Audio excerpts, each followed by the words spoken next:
पुर्तगाल में इमिग्रेशन बंद हो गया है, अब पेपर्स नहीं मिलेंगे।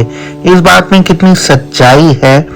मैं कई बार पुर्तगाल जा चुका हूँ और हमने कई क्लाइंट्स को असिस्ट किया है अपने पुर्तगाल के अलग अलग वीज़ा प्रोसेसेस में, इनफैक्ट मैनिफेस्टेशन ऑफ इंटरेस्ट में भी जो बंद हो गया है। तो मैं कई बार इमिग्रेशन ऑफिस में गया हूँ, टैक्स ऑफिस में गया हूँ और जो पुर्तगाल की एम्प्लॉयमेंट एजेंसी है IEFP, वहाँ गया हूँ। तो आज के इस वीडियो में हम डिस्कस करेंगे कि पुर्तगाल में ये जो फाइल लॉक करने का सिस्टम बंद हुआ है, तो अब आप क्या कर सकते हैं अगर आपकी चाहत है एक यूरोपियन पासपोर्ट ऑब्टेन करने की।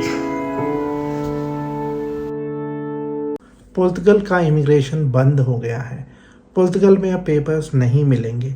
इस बारे में बहुत सारे वीडियोस इस समय यूट्यूब पे मौजूद हैं और अलग अलग सोशल मीडिया प्लेटफॉर्म्स पे भी हैं। मैं खुद पुर्तगाल कई बार गया हूँ सन 2020 से लेके 2022 के बीच में, और हमने अपने बहुत सारे क्लाइंट्स को असिस्ट किया है पुर्तगाल में मैनिफेस्टेशन ऑफ इंटरेस्ट में, जिसे हम फाइल लॉक करना बोलते हैं। इसके साथ ही हमने उनको असिस्ट किया है D1 वीज़ा में, जो होता है एम्प्लॉयमेंट के लिए, D2 वीज़ा में जो ऐसे लोगों के लिए है जो बिज़नेस शुरू करना चाहते हैं, D3 वीज़ा में जो हाईली स्किल्ड लोगों के लिए है, और ऐसे ही D4 वीज़ा जिसे हम स्टूडेंट वीज़ा या स्टडी वीज़ा भी बोलते हैं। तो आज के इस वीडियो में मैं आपको डिटेल में बताने वाला हूँ कि ये जो पुर्तगाल में फ़ाइल लॉक करने का सिस्टम बंद हुआ है, ये क्यों हुआ है, और ऐसे लोग जिनका ये ऑब्जेक्टिव है कि वो पुर्तगाल में जाके या यूरोप में जाके पेपर्स बनाएं और वहाँ की रेजिडेंसी लें और सब्सिक्वेंटली PR लें, तो उनको अब क्या करना चाहिए। इससे पहले कि हम आगे बढ़ें, मैं आपसे रिक्वेस्ट करूँगा कि आप हमारे YouTube चैनल को सब्सक्राइब कर लीजिए, क्योंकि मेरा पर्पज़ है आपको 100% जेन्युइन इन्फॉर्मेशन देना। तो दोस्तों, आज इस वीडियो में हम बात कर रहे हैं कि ये जो पुर्तगाल में फ़ाइल लॉक करने का सिस्टम बंद हुआ है।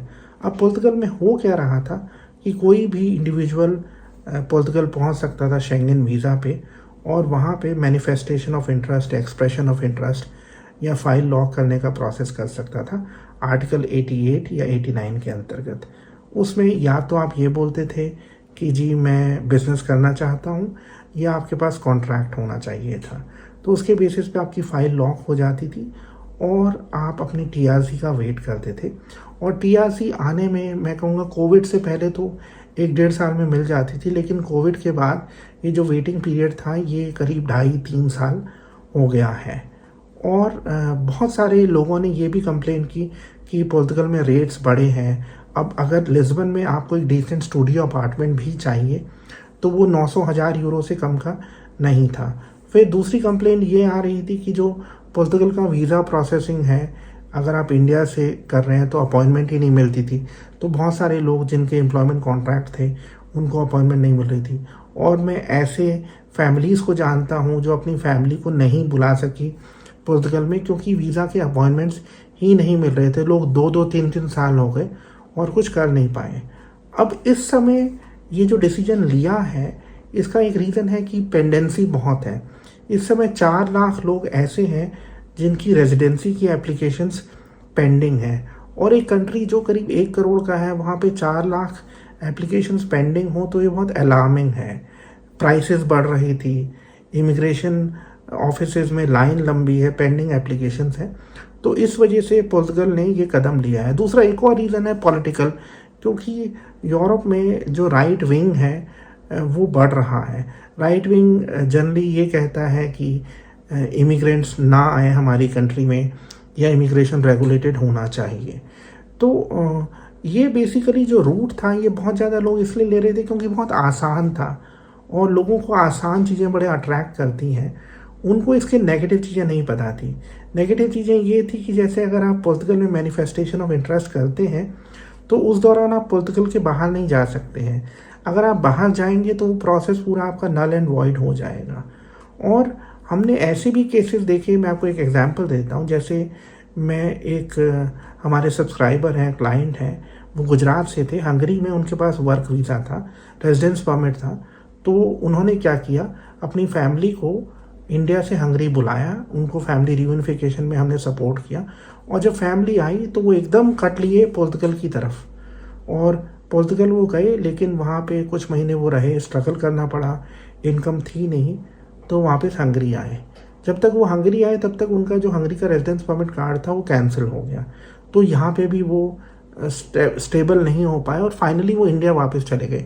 तो उन्होंने जो वो लाखों रुपए लगाए थे पहले इंडिया से हंगरी आने में, एजेंट को पैसे दिए, फिर पोर्तुगल जाने में, तो सारा वेस्ट हो गया, क्योंकि लोग ना प्लानिंग नहीं करते। एक मिसकंसेप्शन भी रहा, वो ये कि पेपर सिर्फ पोर्तुगल में ही बन सकते हैं। अब देखिए, अगर आप एलिजिबल हैं तो आप किसी भी कंट्री का, आपको रेजिडेंस परमिट कार्ड मिल सकता है, आपको किसी भी कंट्री में पीआर मिल सकता है। पीआर का अपना एलिजिबिलिटी क्राइटेरिया है। फॉर एग्जांपल हम अगर जर्मनी की बात करें, जो यूरोप की सबसे बड़ी इकॉनमी है, इनफैक्ट इस समय दुनिया की टॉप 5 इकॉनमीज़ में से भी एक है, वहाँ पे जैसे आपको पीआर पॉसिबल है 36 मंथ्स के बाद, जिसे हम सेटलमेंट परमिट बोलते हैं। उसके लिए ज़रूरी है कि आपको B1 लेवल की जर्मन आनी चाहिए। ऐसे ही पोर्तुगल को भी अगर हम देखें, पोर्तुगल में भी अगर आपको वहाँ की सिटीजनशिप चाहिए तो आपको A2 लेवल की पोर्तुगीज़ आनी चाहिए। तो बहुत सारे ऐसे कंट्रीज़ हैं जहाँ पे पेपर मिलते हैं। अब जैसे अगर हम यूके के बाहर यूरोप में देखें तो सबसे ज़्यादा जो इंडियंस हैं वो इटली में हैं, और इनफैक्ट इटली कई बारी जो इरेगुलर इमिग्रेंट्स होते हैं, यानी जो इलीगल भी होते हैं, उनको भी पेपर्स देता रहता है। पोर्तुगल में सिर्फ ये था कि कोई भी अगर शेंगेन वीज़ा पे चला जाए या उसके पास किसी और शेंगेन जोन कंट्री का रेजिडेंस परमिट या वीज़ा है तो वो चला जाए, वहाँ पे वो फाइल लॉक कर सकता था। इनफैक्ट इलीगल जो पहुँचे हैं यूरोप में वो भी कर सकते थे, लेकिन ऐसा और कंट्रीज़ में भी हो रहा था। लेकिन सबका फोकस पोर्तुगल में रहा, खासकर मैं कहूँगा इंडियंस का, पाकिस्तानीज़ का, बांग्लादेशी और नेपाली लोगों का। तो अब देखिए, ये जो फाइल लॉक करने का सिस्टम है ये तो एक तरीके से बंद हो गया है। तो सॉल्यूशन क्या है, ये थोड़ा सा हम देख लेते हैं। सॉल्यूशन ये है कि अगर आप पोर्तुगल जाना चाहते हैं तो आप देखिए आप किस लिए जाना चाहते हैं। जैसे अगर आप काम करने के लिए जाना चाहते हैं, अगर आप अनस्किल्ड हैं या लो स्किल्ड हैं या सेमी स्किल्ड हैं या आप जूनियर लेवल पे काम करते हैं, तो आप अप्लाई कर सकते हैं D1 वीज़ा के लिए। अगर आप हाईली स्किल्ड हैं और बहुत अच्छे लेवल पे हैं तो आप D3 वीज़ा के लिए अप्लाई कर सकते हैं, जो क्वालिफाइड एक्टिविटी या हाईली स्किल्ड लोगों के लिए होता है। फिर अगर आप कोई अपना बिजनेस करना चाहते हैं, एंटरप्रेन्योर हैं, तो आप D2 वीज़ा अप्लाई कर सकते हैं। फिर ऐसी स्टडी वीज़ा जिसे हम D4 वीज़ा भी बोलते हैं, वो आप अप्लाई कर सकते हैं। ऐसे ही पोर्तुगल में D7 वीज़ा है ऐसे लोगों के लिए जिनकी पैसिव इनकम है, यानी रिटायरमेंट इनकम है, पेंशन मिल रही हो या उनको इंटरेस्ट मिल रहा हो या उनको मतलब किसी कंपनी से एक रेगुलर इनकम आ रही हो, तो उसके बेसिस पे आप D7। ऐसे ही डिजिटल नोमैड वीज़ा है ऐसे लोगों के लिए जो ऑनलाइन काम करते हैं, डिजिटल नोमैड्स हैं। फिर सबसे अच्छा जो है पोर्तुगल में वो है जॉब सीकर वीज़ा, यानी आप पोर्तुगल जाके जॉब ढूंढ सकते हैं और उसके लिए कोई आपको अलग से क्वालिफ़िकेशन भी नहीं चाहिए। तो अगर आप पोर्तुगल में ही कीन हैं तो मैं कहूँगा कि आप बेसिकली आपकी कंट्री में जो एम्बेसी है वहाँ से वीज़ा अप्लाई करके पोर्तुगल आइए। और अगर आप अपनी कंट्री में नहीं हैं, ऑलरेडी आप किसी शेंगन जोन कंट्री में हैं, तो आप बेसिकली फ़ाइल तो लॉक कर नहीं सकते हैं।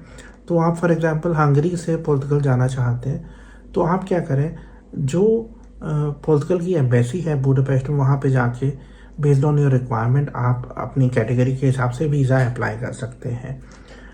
साथ ही मैं कहूँगा कि आप और कंट्रीज़ को भी एक्सप्लोर करिए, जैसे मैं बता चुका हूँ। अगर हम ओवरऑल बात करें कि सबसे अच्छा कंट्री कौन सा है यूरोप में in terms of economy, in terms of jobs, PR के हिसाब से, तो वो जर्मनी है। ऐसे ही अगर आप अनस्किल्ड हैं तो मैं कहूँगा आप अपने लिए ऑप्शंस ढूंढ सकते हैं रोमेनिया में, पोलैंड में, इटली में। तो ये जो ऑप्शन एक बंद हुआ है, तो इससे मुझे लगता है पोर्तुगल का ऑप्शन जो बंद हुआ है, इसमें आपको घबराने की ज़रूरत नहीं है। आप थोड़ा सा रिसर्च करिए और ये देखिए कि क्या ऑल्टरनेट है।